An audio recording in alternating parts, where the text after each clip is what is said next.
Before debate began in 1774, Reverend Jacob Duché opened Congress with scripture and prayer that stunned the room. His chosen psalm united divided colonies, and reminded them their cause rested in God's hands. Welcome to Oliver's History Channel, where you'll learn the history in the novel, The Unlikely Life of Oliver Atkinson. In September 1774, as tensions with Britain boiled over, the First Continental Congress opened not with speeches, but with prayer. That prayer was delivered by Jacob Duché, an Anglican minister from Philadelphia, respected, eloquent, and trusted by men on both sides of the divide. Duché chose a striking passage, Psalm 35, a cry for divine justice against oppression, persecution, and enemies who sought to destroy the righteous. John Adams later wrote the prayer shook the room.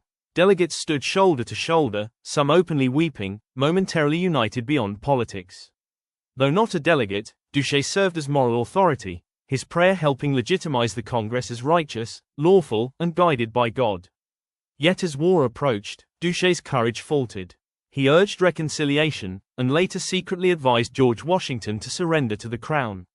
Exposed and disgraced, Duché fled to British-held New York, then into exile, his earlier prayer now hauntingly ironic. Jacob Duché reminds us, the revolution wasn't only fought with muskets, but with belief in God's righteousness and grace.